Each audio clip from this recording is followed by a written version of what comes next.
everyone. I'm Abby Volz, and I'd like to welcome you to today's panel discussion on healthcare innovations aimed at improving care and lowering costs. Before we get started, just a little bit about myself. I am the VP of Clinical Operations at Paladina Health, and I lead the clinical and field operations team and also the market leader for Colorado. So I will be moderating today's discussion, which we will explore how our panelists are innovating in healthcare today and what each panelist sees on the horizon of healthcare innovation.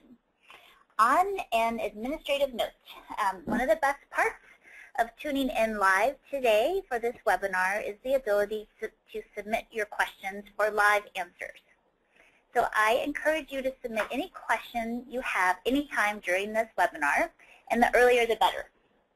We will queue them up for the Q&A portion of the webinar, so just enter your questions into the Q&A tab and click send at any time. So I would like to introduce our 4 panelists for today.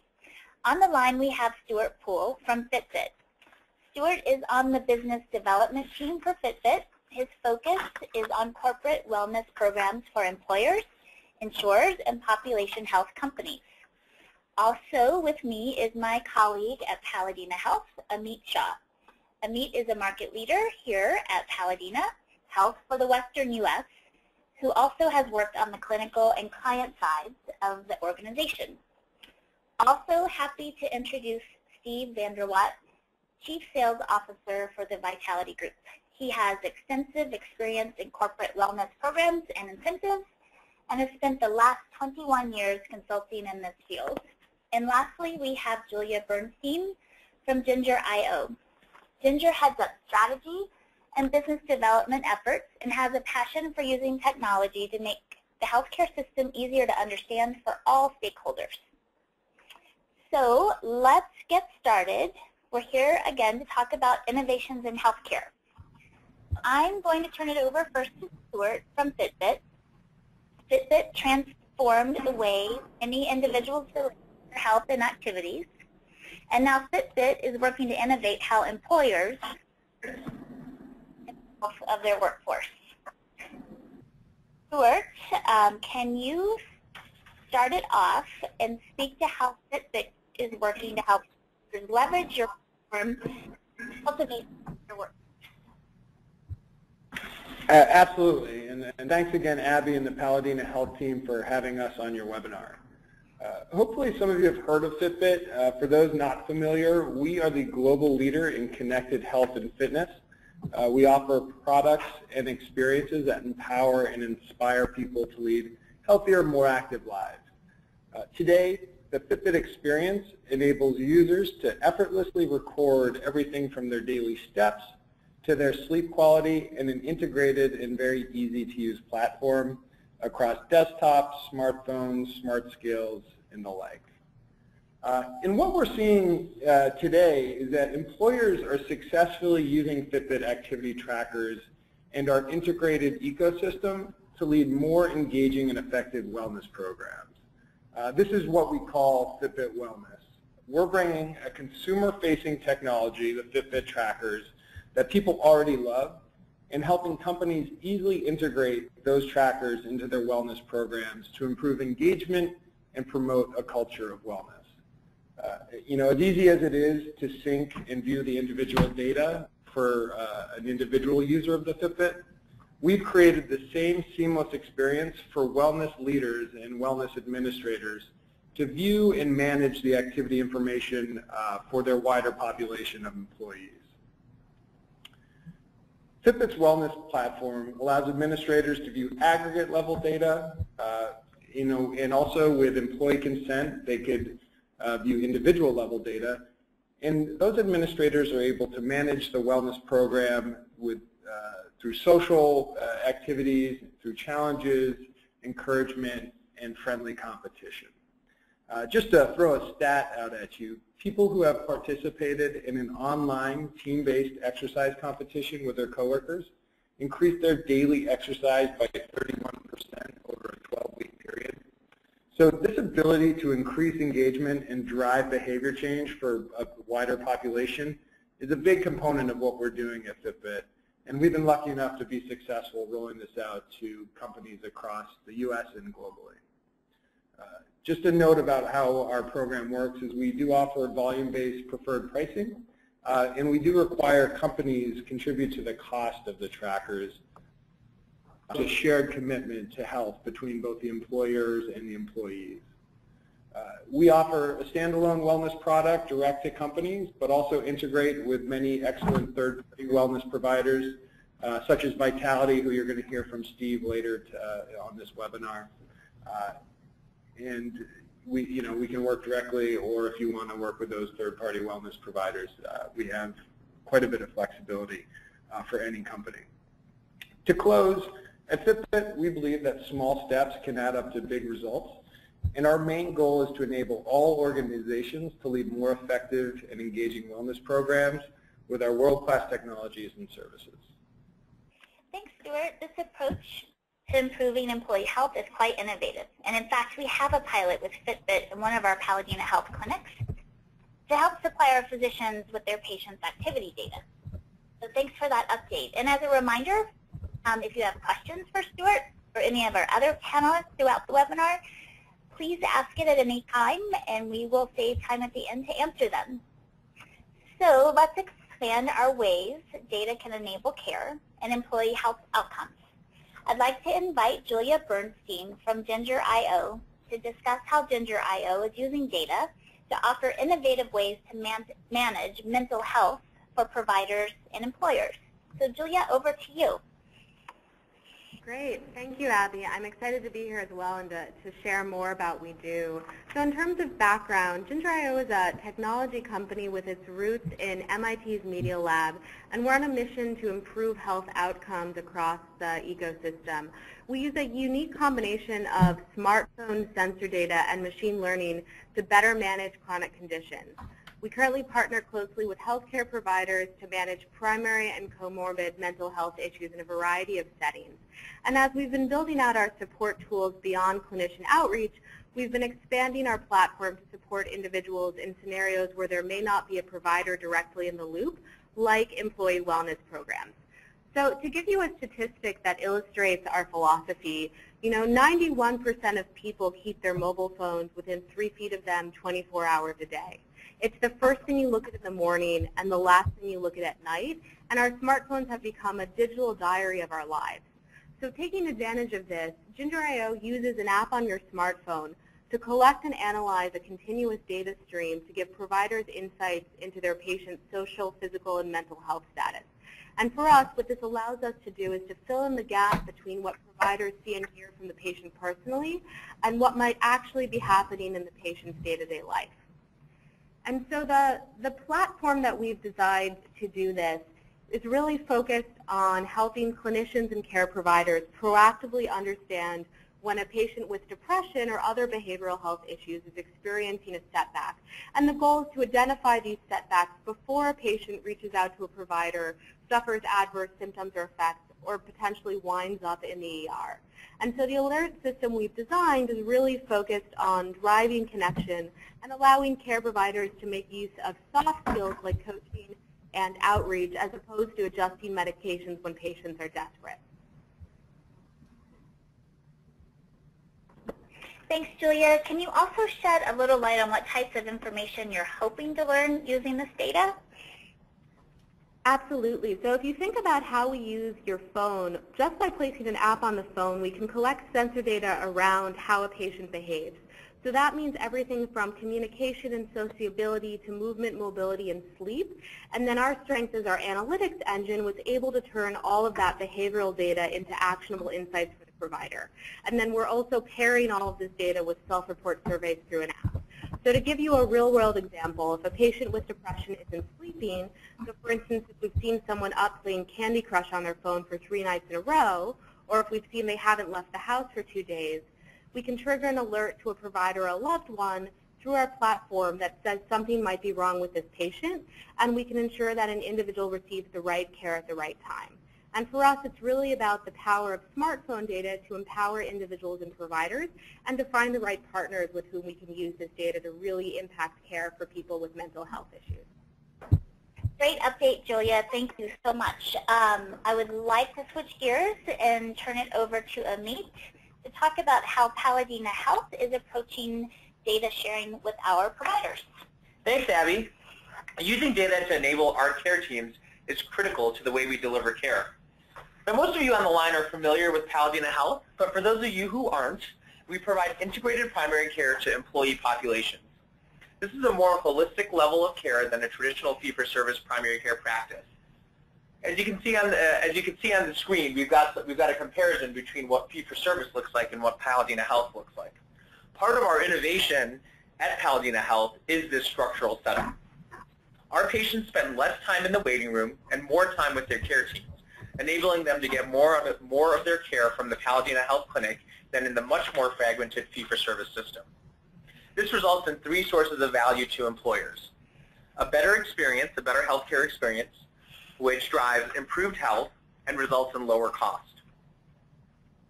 Our healthcare model is innovative in many ways. I'm going to focus specifically on our care model design today.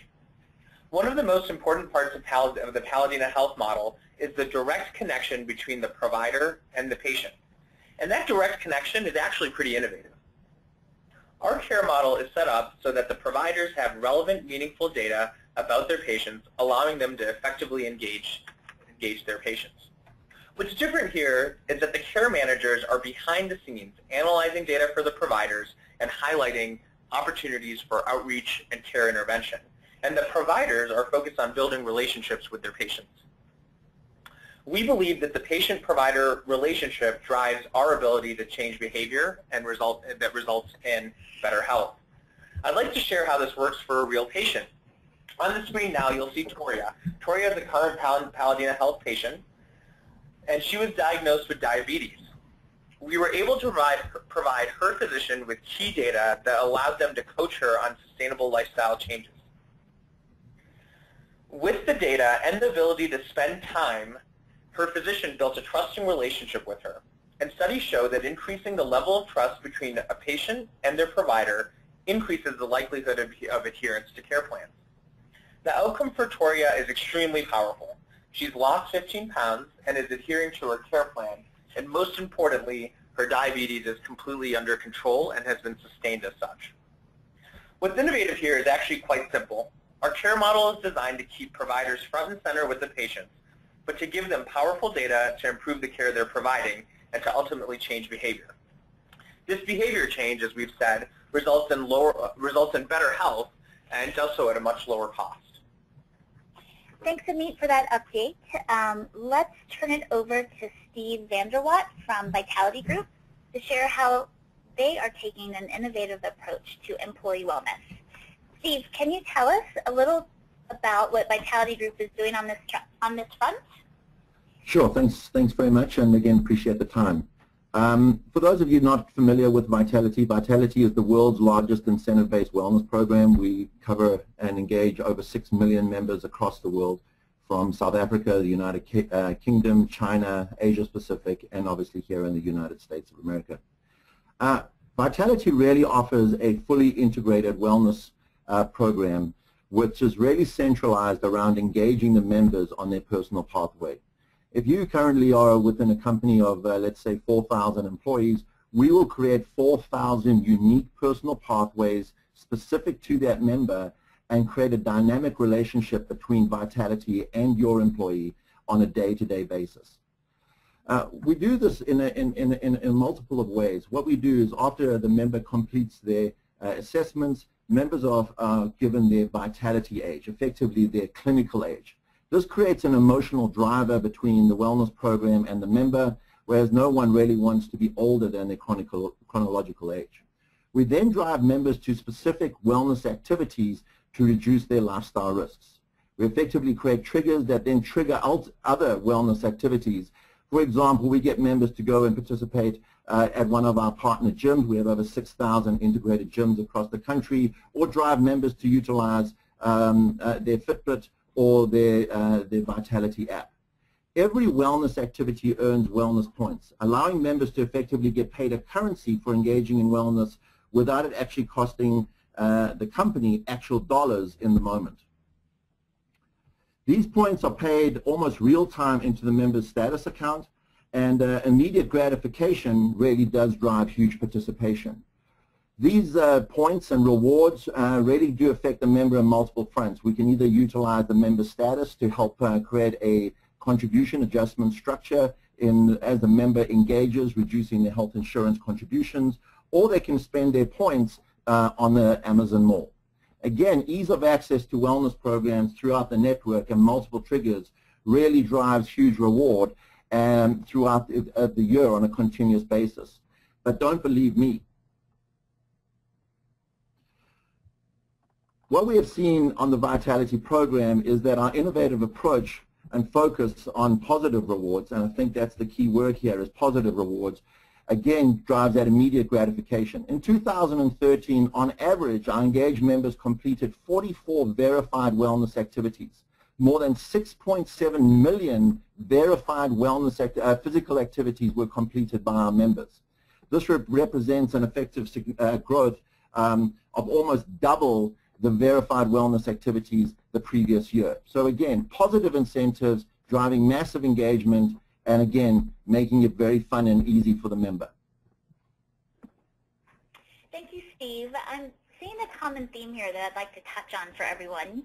And I think we're all aware of how transformative data can be in the healthcare at this point. But the wrong data, or the data for the sake of data, isn't the answer. And what each of you brings to the table is how meaningful data in the right hands can be so powerful. And I'm looking forward to seeing what's next for Ginger.io, Fitbit, and Vitality, and really incredibly excited to be part of what's coming up on the Paladina Health side. So before we move on to the forward-looking portion of the panel, I'd like to remind each of you to keep asking your questions. And just again, a reminder, click on the Q&A tab and click Send at any time. So let's switch gears and get a little insight into what your panelists see as the next innovations in their spaces. So we'll start with Steve. Would you like to kick it off for this next portion of the webinar? I'd love to.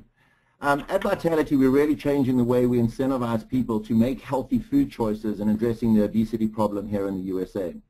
What we've currently rolled out is our healthy food program. Our members, we've integrated into over thousands of grocery stores across the country where members earn wellness points for making healthy food choices. This is really unique because what we're doing is really changing the shopping experience for the member. Because they are incentivized to actually buy healthy food, we change the way or the shopping pattern that the member engages when they go into their supermarket. Effectively, members are starting out in the fruit and veg area rather than in the frozen food aisle, and they're filling up their baskets with healthy foods. And we're starting to change effectively the dynamic of what type of food is then taken home. This really starts having a dramatic effect because as members engage and buy healthy food, every single healthy food item in their basket earns 2 Vitality points.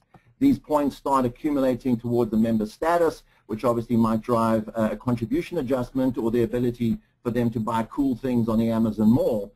But really what we start seeing is that members, by buying healthy, start thinking about portion control, they start thinking about engaging in physical activity, and that really starts driving the home and the household way that they're engaging in wellness.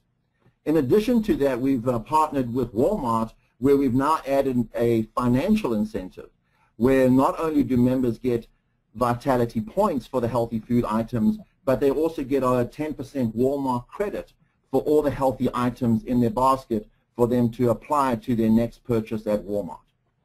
So really very different, very engaging, and we're getting tremendous success in getting people to start to buy healthy and then engage in the other wellness platforms that are available to them. Thanks, Steve. This concept of bringing in more data points so your members can make smart decisions away from the workplace is really interesting, and making it easier for them to be healthy. Exactly. What healthy, we want healthy decisions to be front and center for our members' everyday lives. Ease of access to your wellness program and a seamless integration resulting in rewards system that drives immediate gratification really drives members to want to participate in their wellness program. Makes a lot of sense, Steve. Thanks so much for that update. Let's get Amit back on the line to speak about some of our plans at Paladina Health to improve care that are also aimed at harnessing what happens outside the clinic and the workplace. Sure. Thanks again, Abby. We believe that the provider relationship drives our ability to change behavior. That's what we were speaking about a little bit earlier. And again, changing behavior results in better health, lower costs, a more efficient healthcare system, etc. So our next step in developing the relationship is to take more data points and make them meaningful and actionable to the provider. Healthcare is a place where we see numerous disparate sources of data. There's the EMR system, there's the claims feed, there's biometric screening. I mean, there's just a tremendous number of places that that a care team can get data from. And usually, all these instances of data have different insights. In addition to having different insights, the data is relatively siloed, and because it's siloed, you don't get the ability to look at all of it holistically and really drive problem solving for the patient in that holistic way. And it drives the fragmentation and therefore higher costs that we often see.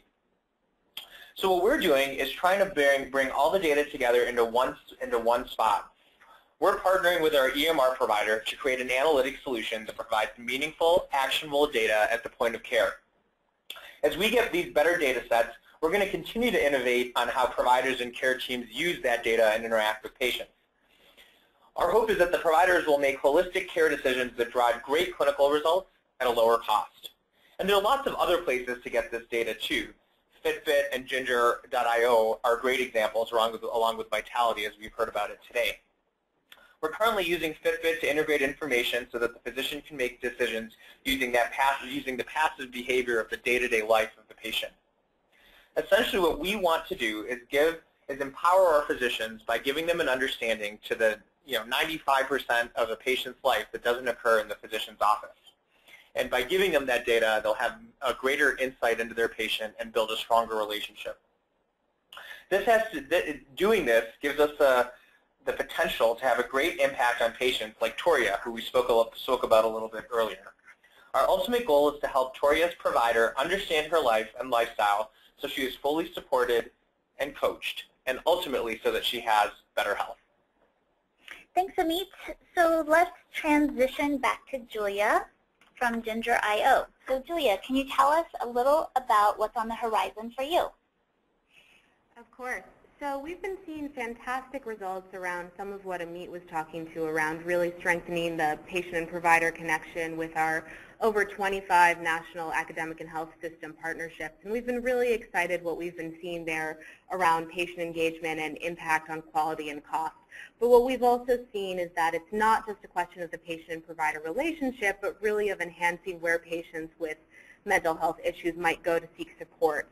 So for us, our next step is really taking this platform beyond the provider network and offering Ginger.io in a direct-to-consumer and wellness program capacity where support can be provided either through our smartphone application and or through phone-based coaching and other outreach techniques. So to enable us to do this and to test this, we've launched what we're calling Mood Matters.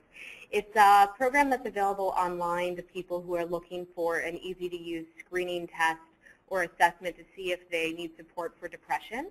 Once patients take the test or individuals take the test, and if they qualify and may be in need of support, we actually give them the option to download the Ginger.io app and to opt into a number of different support programs involving in-app and phone-based intervention. We've seen really, really exciting organic uptake and a huge need for people who are Googling and searching for this support. And we're excited to begin offering our approach to employers who might be looking for other tools to use to support patients in need of behavioral health help beyond traditional EAP programs. And so for us, our ultimate goal is to make care for these individuals continuous and accessible while having a material impact on care in a provider or employee wellness setting. Great update, Julia. Thanks so much. So last, I'd like to have Stuart bring this topic home on what's next.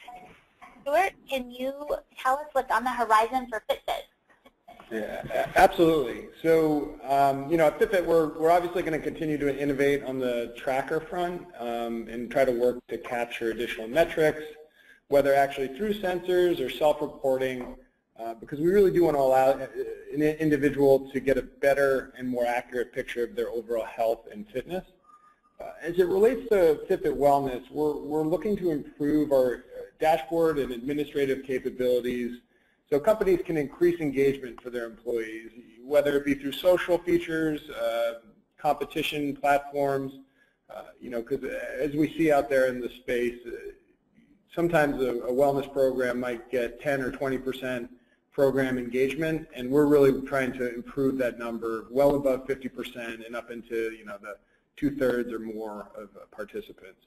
We're always looking for new ways to tie validated activity data into incentive programs and initiatives and provide a more robust picture of the value of the wellness spending on proactive health and wellness care. We know that the old adage is that for every dollar in wellness spending, that creates a $3 payback, and we really want to add validated data to that data point. We think there's a lot of incredible health and wellness companies out there making really robust applications. We have an open API which allows those third-party companies to integrate with Fitbit data. So we do think that there's a lot of synergies out there that we're not going to create everything, but we can partner with the best and the brightest out there to create new and engaging wellness applications. Ultimately, our aim is to grow the Fitbit Wellness brand, continue to offer innovative solutions that enable companies to achieve their wellness goals, and hopefully have some fun while they're doing that and increase engagement among their employees. Great update again. Thanks, Stuart. So we are at the conclusion of our panelist updates and would like to open up the floor for questions. And as we pull our questions together, just a reminder that I encourage you to reach out to any of the Paladina Health contacts if you have questions about anything we covered here today. And we're happy to connect everyone to the right panelists to get you the information you need. Again, to submit questions, hit the Q&A tab, click send, and we are ready for our first question, actually. So this is for Amit, for Paladina, and are we all in a partnership together? Yeah, good question.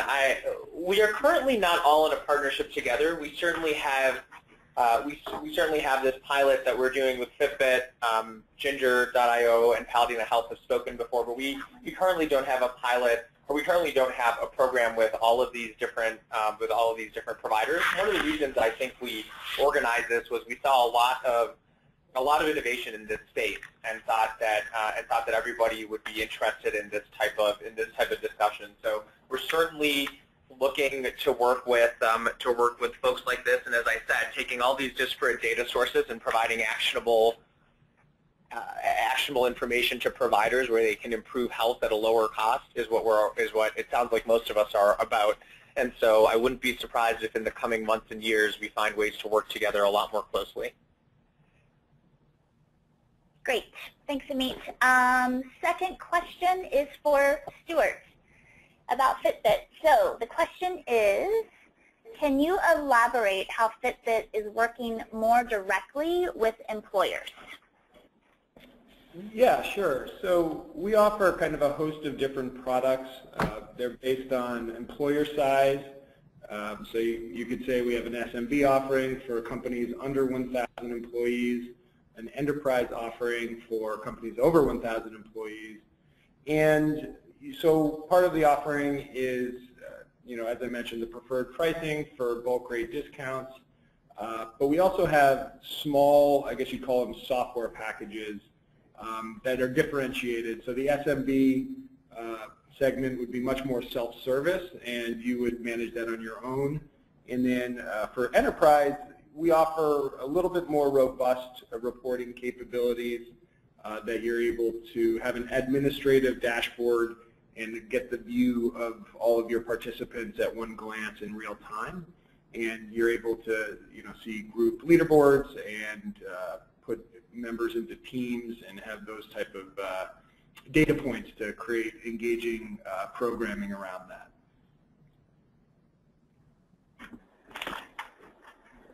Thanks, Stuart, for that answer. The next question, Julia, from Ginger.io. Do you know what the estimated cost to employers are related to poorly managed mental health issues? Yeah, absolutely. It's a great question. It's one that we've spent a lot of time looking into. When we think about the cost of these conditions, it's broken into two buckets: the medical cost as well as the cost of absenteeism and presenteeism. On the medical cost side, there's a lot of data that shows that unmanaged mental health conditions, particularly in conjunction with a comorbidity like diabetes, can jump the average medical cost of a patient by about $560 a month in medical and psychiatric costs for a patient with diabetes comorbid with depression. And then in terms of the absenteeism and presenteeism, I think one of the last estimate I saw was something about $80 billion in terms of lost cost or lost productivity. But I think it's a huge issue, and I think what we're really excited about is the potential to provide a lightweight way that really decreases the stigma and allows employers to manage both the medical as well as the psychiatric impact of mental health on their workforce. Great. Thanks, Julia. We got another question for Steve for the Vitality Group. So, how does the employer know what the employee is buying at the grocery store? How do you know what they're doing out there? Yeah, that's a great question. So what we've actually done is we've integrated right to the cash register. Obviously, supermarkets, in order for them to manage their stock, know exactly how much fruit and veg, for example, is on the shelves. But the barcoding system is obviously specific to fruit, veg, high fiber goods. As the member scans, or the checkout person is scanning those foods across the scanner, it is actually uploading into the cash register, and Vitality is now integrated directly into their cash register system. When they check out, they swipe their Vitality healthy food card or their local supermarket rewards card across that scanner. It then uploads, that entire purchase then uploads into Vitality, and all the items that actually qualify as healthy food items then have the wellness points attached to it. The member can actually go into their personal wellness portal and actually can see their healthy food purchases on a continuous basis. But we then manage those points, allocate the points to the member's account, and then obviously the member can redeem the additional reward at a later stage. But really the sophistication of the technology is right to the cash register, and then our nutritionist and our clinical physician have actually allocated which food items are healthy. For example, fruit and veg, high fiber will qualify as healthy food.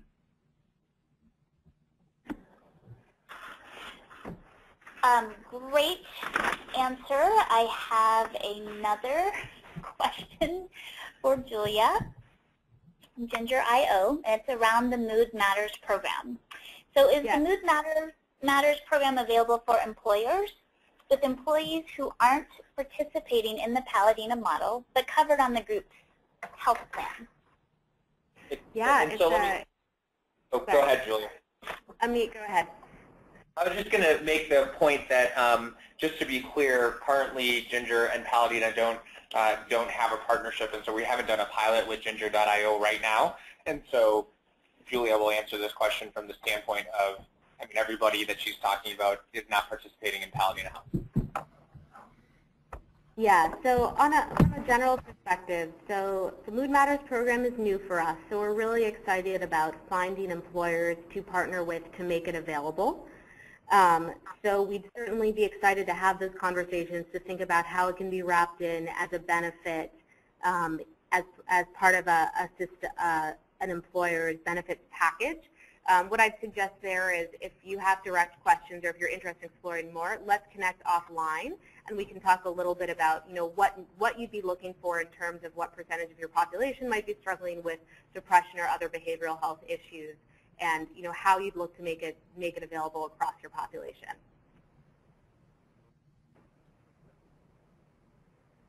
Okay, thanks, Julia. For that, we have a three-part question for Amit. Are you ready? I hope so. All right. First question, what is the future of data integration? Second question, How does a physician get access to all this data so they can help work with patients? Third question, at what point might a consumer become overwhelmed with all these different tools? So we'll start with the future of data integration first. Yeah, I wish I could speak with authority on the future of data integration, though I don't think I'm necessarily fully qualified for that. But as it relates to Paladina Health and healthcare data, I do believe that the future of data integration is a little bit of what we spoke about. It's to bring the disparate sources of data together, to have an analytic tool that provides insights based on all those disparate sources of data, and to put the actionable parts of that data in the hands of providers. And so, that's what I view as integration. It's one thing to have all the data in one spot, and it's another thing to have is to be able to drive insights from it. So, I think the second question was how the physician was to get access to all the data. And as I said, we're working with our EMR vendor to do that, because the EMR is a record of care for the physician. We found that our physicians don't like to look at other dashboards and other areas to look to find data that they need on their patients. They go to the EMR. They're used to going to the chart, and so we're finding ways to integrate that data into the EMR. And frankly, it's an overlay to the EMR. So it's part of the EMR, but a bit of an overlay that provides all these other sources of data, and again provides insights from that data. And a lot of what we're using to provide insights from the data is our care management team. So there's a centralized care management team that's clinically trained that will look through all the disparate sources of data, that then will flag things and highlight things that the provider will see as they pull up the patient chart. So that's how we're doing it today, or that's how we're planning on doing it in the near future. In addition to the way what we've got in place today, but we certainly are open to continuing to innovate on that model as we learn more. And I'll be really quick on the last question about how a consumer might be overwhelmed with all the different tools. The way we see it is, first of all, as we see from our Fitbit pilot, most people it's all optional, and so our provider doesn't mandate that someone sign up to use the Fitbit, or wouldn't mandate that someone use any of these tools. For the most part, patients listen to their providers when they spend the time to coach them and build a relationship with them. And because most of what we're talking about here is pretty passive, I mean, to Julia's point on Ginger.io, that's a relatively passive system. It's on the phone, and it passively tracks data. There's some activity involved. There's some questions that get asked, et cetera. But what a lot of both Ginger and Fitbit and the things that we use are passively tracking data, and that's where we believe the power is. It's getting the information on the day-to-day life and how someone lives their life, and then providing that to a physician that makes it really powerful. And so hopefully it doesn't feel cumbersome to the consumer. At the point that it starts to feel cumbersome, you're probably instigating a different behavior than what normal behavior is, in which case it's not as helpful as it might have been before. Got it. Thank you, Amit, for answering all three of those questions. Great job. Okay, Steve, we have a question for the Vitality group. So, does Vitality address chronic disease management? So Vitality it's not a disease management company. We're a lifestyle management company, but obviously by changing and engaging members in changing their lifestyles, obviously it affects diseases. So we obviously address and drive people that have hypertension, diabetics. We incentivize people to reduce their risk factors, but we are not specifically a chronic illness company or disease management company. We're very much a lifestyle company addressing all lifestyle risk factors, and the end result is that we are award-winning in the best outcomes-based wellness platform in the U.S. A couple of years ago. We did affect chronic illnesses and the chronic illness spend that our clients pay for. So yes, we do, but that's not our core focus. Our core focus is obviously to affect lifestyle in its general form. Okay, thank you for that. This is a question for all of the panelists, so maybe we can go around the call and give your perspective in answer to this one. So what type of engagement initiatives work the best to get folks to sign up and to even use them? So I'll start with Steve. Are you good to go with that one? Do you want me to repeat the question? Because I know you just answered the last one. So. Why don't you repeat the question? Absolutely. The question is, what types of engagement initiatives work the best to get folks to sign up and use the program? I think the best is to make the engagement initiative personal to the individual with immediate reward. Again, you need to have incentives to drive engagement, and there needs to be an outcome to that individual to wanting to participate. So you need to have multiple access points. You know, getting a person to do a one-off activity to earn an incentive really doesn't change behavior.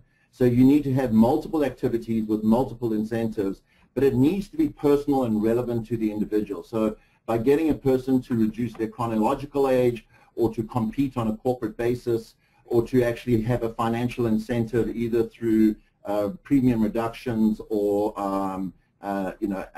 going into a wellness reward mall and then be able to redeem reward, you really need to have that it's about me, it's about my reward, it's about my change. And you need to incentivize people on change as well as participation. And that's really going to get people to be nudged down that pathway of engagement. Got it. Great answer. Stuart, how do you get employees and others engaged in signing up to use Fitbit? What are your thoughts?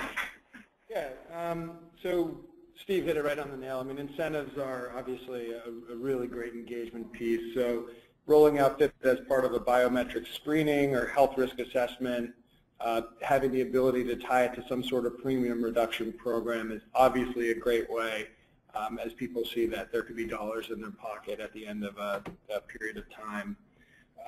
You know, some of the ways that we've been successful is starting with a consumer-facing product that, you know, they've heard of potentially before, and it's not just a company event, but potentially their friends and their families have already engaged with Fitbit, so they can connect socially with people outside of their workforce is an engagement piece for us.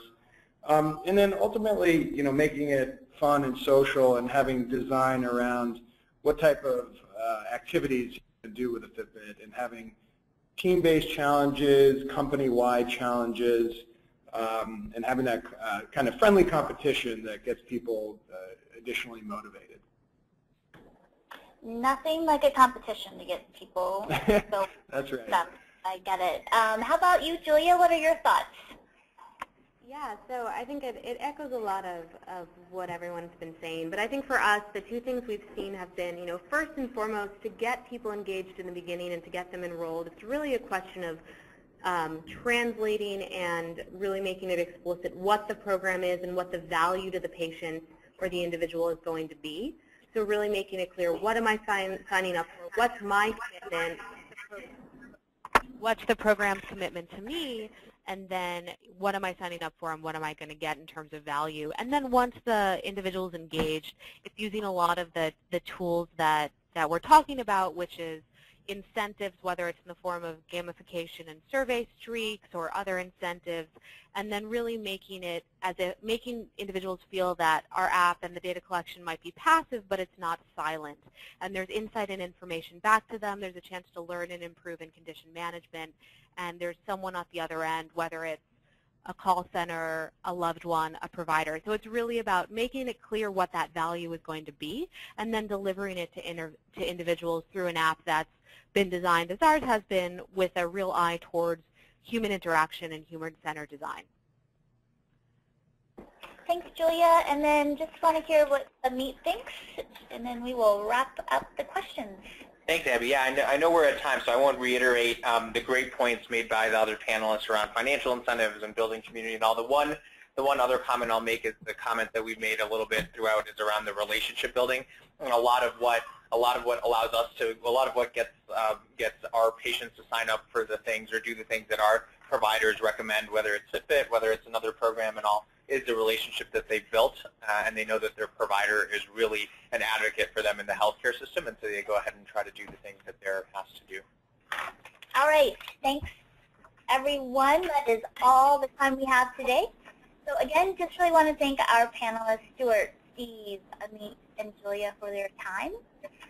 And just as a reminder, this webinar was recorded, and it will be available online at www.paladinahealth.com/webinar replay, and that will be available later this week. So please watch your inbox for future webinars, and we will talk to you all later. Thank you very much.